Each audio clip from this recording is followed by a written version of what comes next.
Ya pemirsa, penanganan trauma pasca bencana di Aceh. Itulah topik yang kita bahas di dialog khusus pada kesempatan hari ini, yang merupakan kerjasama antara Aceh TV dengan Dishub Komintel Aceh dengan DRRA UNDP dan juga didukung oleh Multi Donor Fund.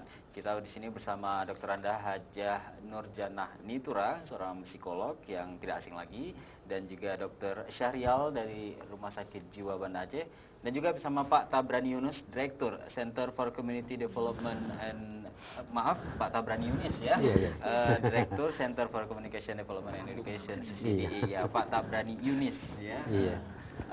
Melanjutkan sedikit Pak Tabrani, yang ditangani di CCDA ini perempuan, anak-anak yang juga mengalami trauma. Nah, ini trauma-trauma yang mereka alami, apakah bencana saja ataupun yang lain sebagainya, dan jenis-jenis trauma, apakah ada perbedaan ini? Sebenarnya ketika kita berbicara Aceh, trauma yang memang ini kan ada, tidak hanya trauma yang pasca tsunami. Iya. Hanya saja selama ini yang secara serius ditangani adalah setelah tsunami.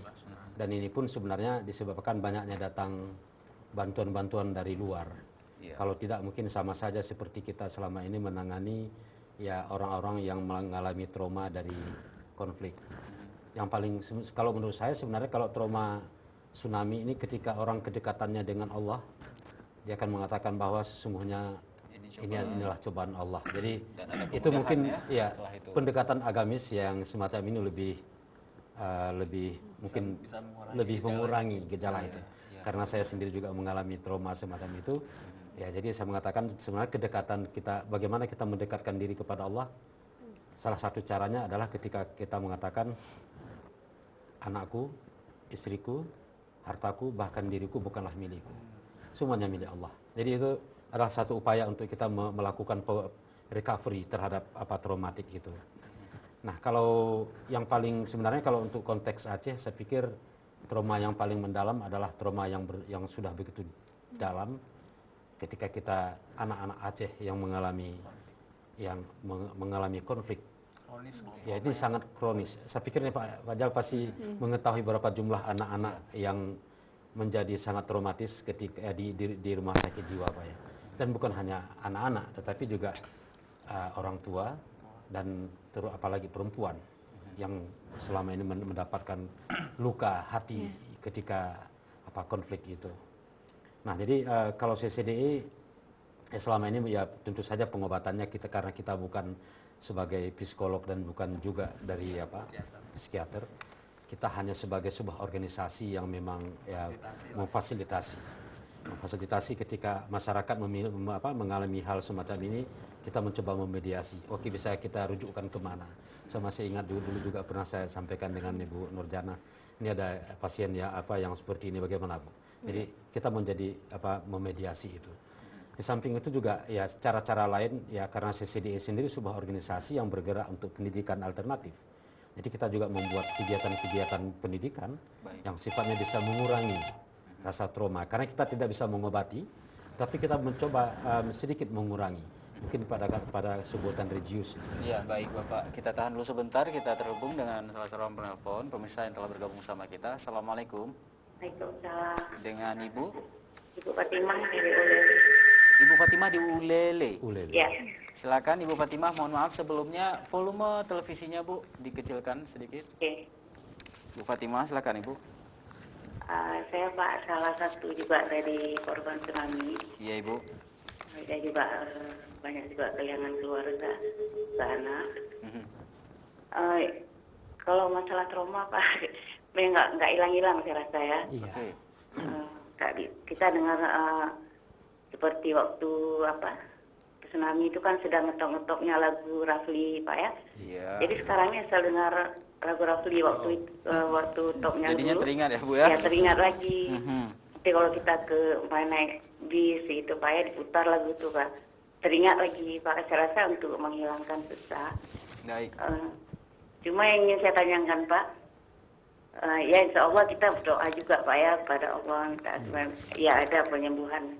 Cuma gimana caranya Pak supaya kita ini jangan terlalu hanyut gitu. Saya pernah juga sampai ketergantungan sama obat Pak.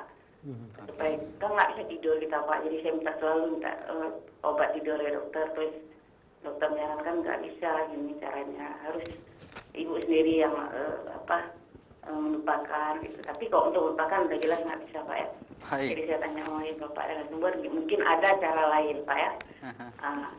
Jadi saya minta dari Bapak cara-cara lain lah selain yang udah saya Mungkin ada kerjakan. solusinya ya Ibu Soal itu. Fatimah ya. Waalaikumsalam warahmatullahi wabarakatuh. Ada dua hal, mungkin memang kepada duanya ini, mungkin pada Ibu Nurjana dan kepada Pak Dokter. Mungkin pertama Ibu Nur Bu. Soal lagu ini Bu, apakah setiap trauma itu memang ada sesuatu yang membuat seseorang ingat kembali? Artinya mungkin seperti Ibu Fatimah ini sendiri sudah berusaha melupakan ya, berusaha tegar kembali dan mungkin normal, fresh, bisa melanjutkan hidup. Namun hal-hal tertentu mungkin melihat kuburan massal, melihat laut, kemudian melihat anak-anak orang, ingat anak sendiri, dan malah lagu ini seperti lagu jadi teringat juga. Apakah ini sebut trauma atau sekedar kenangan sedih, membangkitkan luka saja ini? Iya, jelasnya pengaruh trauma itu kan tidak hanya pengaruh jangka pendek ya, tapi ada juga efek jangka panjang ya. Ada long lasting effect lah. Jadi seperti yang dialami oleh Ibu Fatimah, yaitu trauma beliau belum sepenuhnya pulih ya, sehingga apabila melihat satu benda atau mendengar satu lagu ya, ataupun merasakan misalnya udara yang persis seperti udara pada saat tsunami itu, misalnya sejuknya seperti itu, Seperti kemudian dejavu juga ya deru ombaknya misalnya mirip gitu, itu bisa muncul. Ya karena hal itu belum dilakukan satu proses ya, pemrosesan kembali terhadap trauma tersebut belum selesai. Artinya beliau selama ini berusaha tegar, berusaha teguh, tapi itu semua dilakukan secara alamiah. Dan kemudian beliau kan larinya ke obat ya, tapi saya pikir mungkin belum ketemu Bapak kali, belum ke rumah sakit ya Pak ya. Ya mungkin beliau mengkonsumsi obat-obatan begitu sampai kemudian beliau kecanduan obat ya. Tapi insya Allah kalau Ibu Fatimah mendapatkan satu terapi, kemudian secara intens begitu, dan dengan dukungan psikologis tersebut secara bertahap, insya Allah saya yakin traumanya itu akan pulih kembali gitu.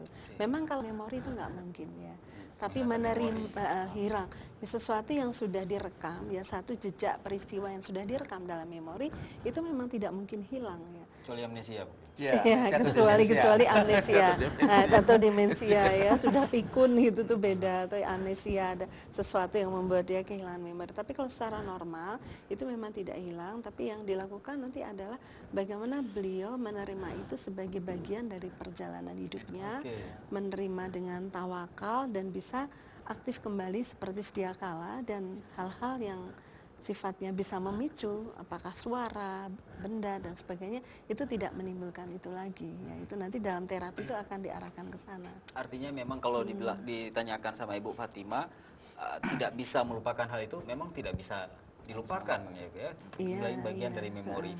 Sedikit lagi sebelum mungkin dilanjutkan oleh Pak Dokter, apakah trauma ini ada yang mungkin disebut dengan trauma seumur hidup? Ini mungkin ingin saya akan nanti, namun kita sapa dulu ini yang telah bergabung bersama kita juga. Assalamualaikum. Waalaikumsalam. Dengan Bapak Pak Fadli dari Lingke, Pak. Pak Fadli Lingke. Iya, Pak. Silakan Pak Fadli. Begini, Pak. Selamat sore dulu kepada tiga narasumber barangkali. Iya. Saya kebetulan salah seorang korban tsunami juga. Iya. Artinya pada saat tsunami kami kehilangan kedua putra kami. Upaya saya melakukan penanganan trauma saya setelah tsunami, saya mencoba bergabung di dalam beberapa NGO. Artinya dengan bergabung itu sedikitnya saya bisa mengurangi permasalahan yang saya hadapi. Saya pernah mendengar bahwa ada upaya-upaya lain barangkali dalam penanganan trauma, misalnya dengan pendekatan lingkungan, pendekatan kultur. Barangkali saya ingin mendapat penjelasan dari para narasumber mengenai cara penanganan berdasarkan lingkungan dan kultur. Baik, lingkungan ya, lingkungan. Baik. Waalaikumsalam warahmatullahi wabarakatuh, Pak Fadli di Lingke. Iya, nanti kita akan tanggapi kita sambung sedikit ini untuk Ibu Fatimah tadi ya Pak, mungkin Pak Dokter ada yang ingin ditambahkan juga, mungkin